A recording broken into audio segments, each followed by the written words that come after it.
Alright, you're welcome to the course Introduction to ArcGIS JavaScript API. That is the application programming interface. That is an introduction to the use of the ArcGIS JavaScript API for GIS. So what is ArcGIS? It comes from GIS. ArcGIS is an application used in GIS analysis, and of course GIS does not just exist, it comes from remote sensing.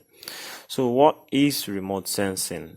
Remote sensing is where it's the source, is what necessitates the use of GIS. So remote sensing is the process of detecting and monitoring the physical characteristics of an area by measuring its reflected and emitted radiation at a distance from the targeted area. So special cameras collect remotely sensed images of the Earth, which help researchers to sense things about the Earth. So remote sensing techniques are used to capture information about a geographical area. Cameras, thermal scanners, and many other types of sensors are used to derive information about a geographical area. So remote sensing techniques end at capturing that information.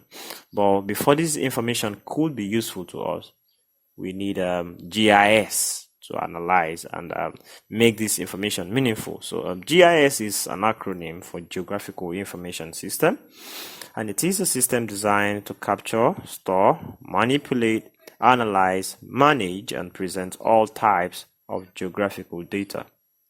So GIS helps to make the information derived from remote sensing techniques useful when this information is fetched by cameras and other sensors from the satellites.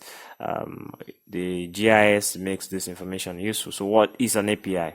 Since we're talking about JavaScript API for ArcGIS. API stands for Application Programming Interface, and it can be defined as a set of methods of communication between various software components. And in other words, API allows software to communicate with another software. So an API, the acronym Application Programming Interface, represents a channel between from which a sender and a receiver, namely two software communicate with each other. So what is ArcGIS JavaScript API? The ArcGIS JavaScript API is a powerful, modern, and easy to use JavaScript library to perform tasks such as GIS visualization and analysis, spatial data management, and GIS system administration tasks that can run both interactively and using scripts. So unlike the ArcGIS traditional use of ArcGIS, you install the ArcGIS on your computer and you do so much manipulation, data analysis, and storage of the analyzed data on your computer. And of course, when you want to use it externally, you could have to export with into an image file or a PDF.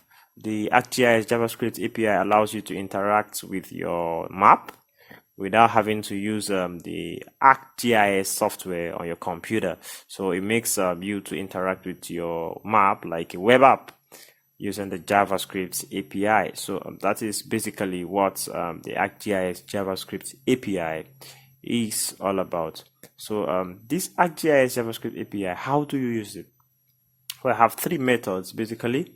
The CDN, which is the Content Delivery Network. We have the npm build using the node.js, that's a node.javascript, and also the downloading of the API. Now, what is a content delivery network?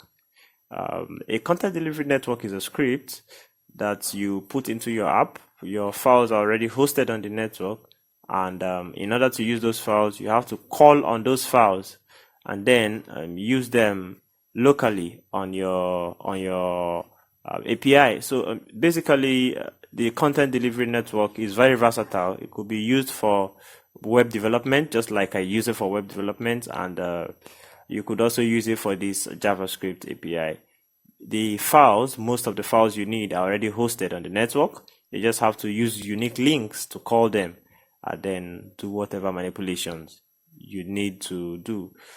When I use Bootstrap for my web development, I make use of the CDN. Also, we have the Node package manager using the Node.js. That's the npm build using Node.js. It's also very useful.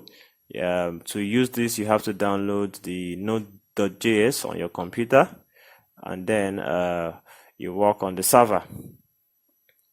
Also, we have the downloading of the API.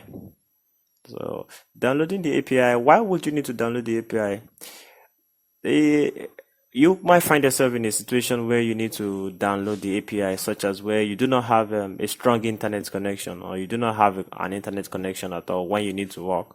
So here you have to download the API in advance, so that when you do not have internet, the API is locally available on your computer to use for whatever manipulations and whatever ArcGIS work you need to do using this JavaScript API. You could also ask the ArcGIS administrators to send you a DVD to install on your computer if you cannot download the API. So it makes it available on your computer locally. So it depends on what option works for you. So basically, these are the three methods of using the ArcGIS JavaScript API, but I recommend the use of the content delivery network, and that's that about using the API. So we move to development environment. What is the development environment? It's basically an environment where you do your ArcGIS JavaScript work. In a general term, it's an environment, a place where you could do your coding, where you write your script. So we have a number of them. We have the Visual Studio Code, that's the VS Code. We have the Sublime Text, and we have the Atom. So it depends on which one works for you. We have Context, we have Notepad++, we have so many development environments in the market. So it depends on what IDE works for you, which one works best. I prefer the VS Code because it allows you to do a lot of work. It has a lot of autocomplete functions, documentations. It has access to libraries. It even allows you to link with your GitHub repository, so that whatever work you need to do, you could keep it updated live on your GitHub repo. So it depends on which development environment works best for you. You have to select and then find how you do your JavaScript work with the development environment. So basically, this is where this introduction is going to end. I hope you've enjoyed it. In my next videos, you will be learning the more practical aspects of using the ArcGIS JavaScript API, and then I hope we are able to learn so much and build interactive scripts using the ArcGIS JavaScript API. Thank you very much.